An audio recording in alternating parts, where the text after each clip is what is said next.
कल्पना कीजिए कि आप 35 साल के हैं और आपके पिता की प्रेमिका चाहती है कि आप चले जाएं। ये मेरी कहानी है।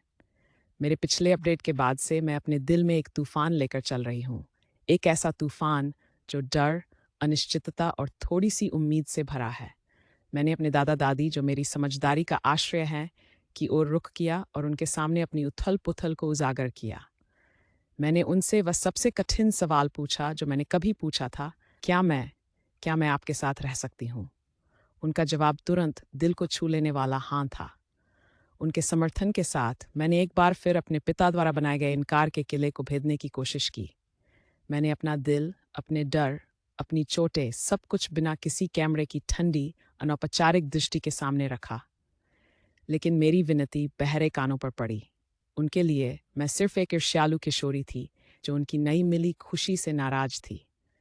शब्द चुभ गए और उसी क्षण मैंने एक निर्णय लिया। मैंने उन्हें बताया कि मैं जा रही हूँ, कि वह अपनी परीक्षा जी सकते हैं, उस तथाकथित बोझ से मुक्त जो मैं थी। उनके स्तब्ध मौन ने मेरे जाने के बाद भी कमरे में गूंजना जारी रखा।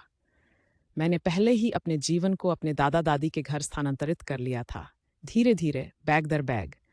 जिस दिन मैं गई, मेरे पिता ने मुझसे एक शब्द भी नहीं कहा। मेरे दादा आए, उनकी उपस्थिति एक आरामदायक मरहम थी, और मैं उस घर से चली गई जो कभी मेरा था। अब मैं अपने दादा दादी के घर के आरामदायक आलिंगन में रहती हूँ, लेकिन मेरे पिता की ओर से आई चुप्पी बहरा कर देने वाली है। नेक भी कॉल, नेक भी टेक्स्ट, ये जानने के लिए कि मैं ठीक हूँ या नहीं, ये दर्द देता है, ये बहुत दर्द देता है। लेकिन इस दर्द के बीच मुझे सांत्वना मिलती है।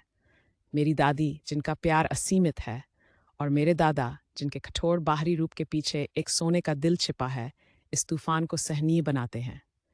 तो यहाँ मैं हूँ, एक 65 साल की लड़की, अपने पिता के जीवन से बाहर निकाली गई, अपने दादा दादी के प्यार में शरण पाती हुई, और इस शरण में मैं अंततः सांस लेती हूँ।